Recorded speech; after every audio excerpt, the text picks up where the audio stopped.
Welcome to Bulbul Audiology Studio, unlocking creative wisdom through every enchanting tale. Hello everyone, today I have a story for you, but this one is different. It's not just about life, it's about you. It's about the moments when you feel weak, lost, or not good enough, and how a single thought, a single step can change everything.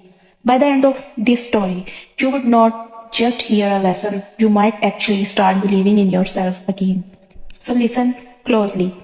Because your new chapter begins right now. There was a time when Lan used to dream loudly. As a child, he believed he could do anything, run faster, climb higher, learn quicker, laugh without worrying who was watching. But life has a way of placing weights on your shoulders. One failure, then another, a harsh word from a teacher, a betrayal from a friend, a joke he did not get, a dream that did not work. Slowly, the world taught Lan something dangerous. You are not good enough. So one evening, after another long day of pretending he was fine, Lan walked out of the noisy city toward the hills behind his town. He did not have a plan, he just needed to get away from the screens, from the noise, from that voice inside his head that never stopped saying, "You are a disappointment." The sky was painted with soft orange and purple, and the wind carried the cool breath of night. Birds were flying back to their nests, but Lan felt like he did not belong anywhere. He reached a quiet hill overlooking a valley of trees, and for the first time in years he said out loud, "I don't know who I am anymore." The wind did not answer, but the world grew very, very still as if it was listening. Lan sat on a large rock, watching the last light sink behind the distant mountains. He did not notice the old man at first.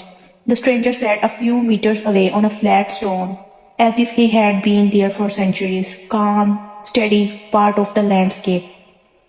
His beard was white, his eyes soft and clear, and his clothes simple and worn like someone who had walked far and learned much.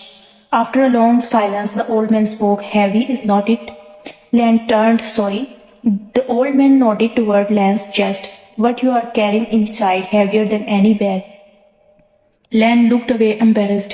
"You don't even know me." The old man smiled gently. "I don't need to know your story to recognize a heart that is tired of fighting itself."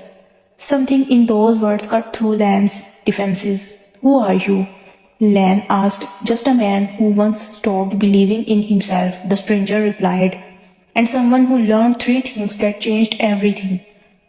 Lan frowned to quote down three things.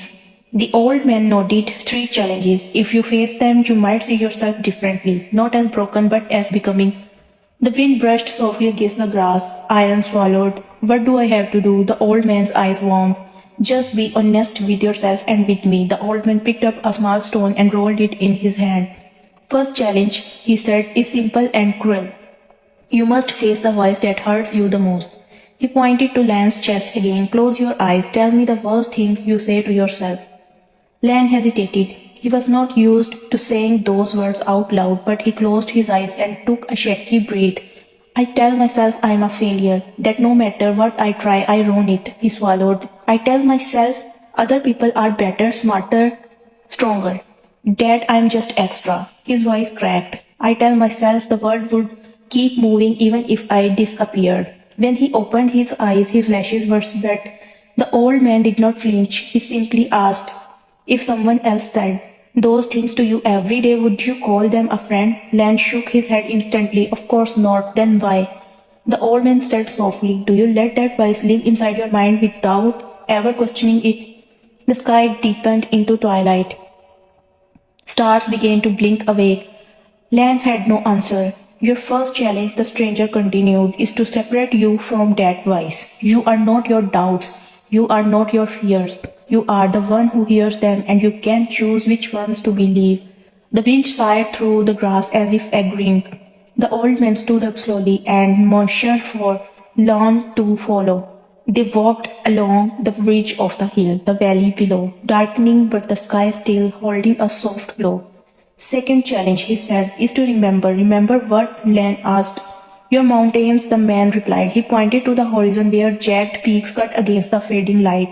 Look at those mountains. Do you think they were shaped by gentle days? No, they were carved by storms, winds, time, pressure, just like you. Lan watched the mountains silent. The old man continued, close your eyes again, but this time don't think of your failure. Think of every hard thing you have survived. Slowly Lan did. He remembered the exam he thought he would fail but passed. The heartbreak that did not destroy him even when it felt like it would.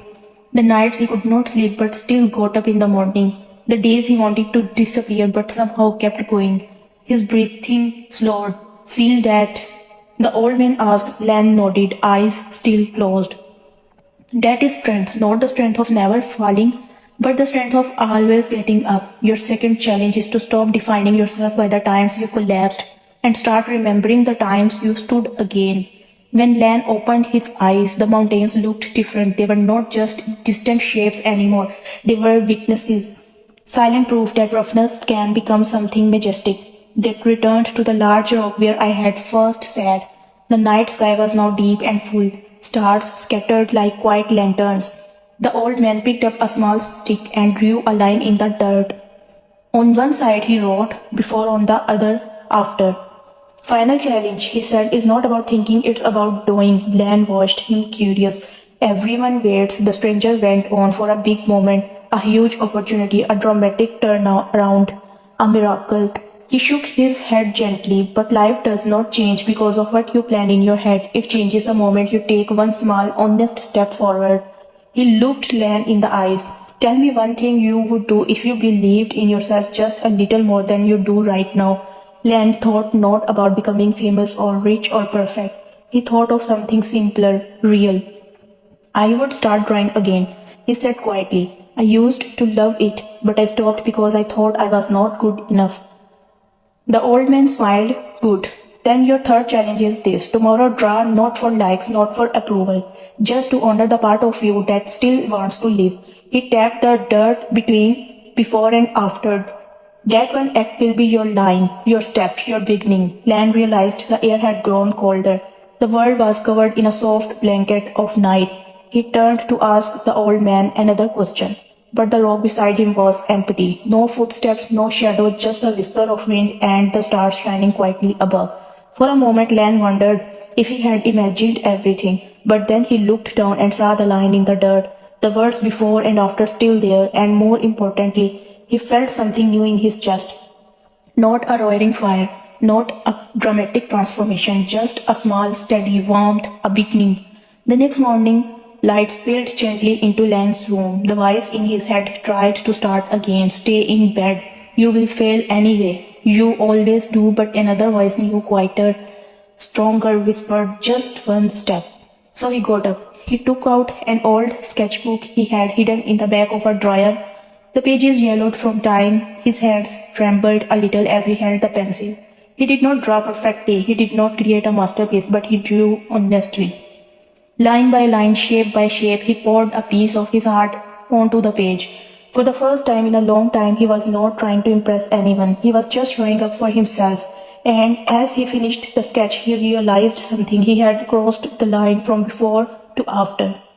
Not because the world changed, but because he did right. Now, as you listen to this story on Bulbul Audiology Studio, maybe a part of you feels like iron. Maybe you have stopped trying, stopped dreaming, stopped believing you matter. So let me tell you this, if this story reached you, it's not by accident. Maybe tonight you were meant to hear this. You are not broken, you are becoming. You don't need to change your whole life today.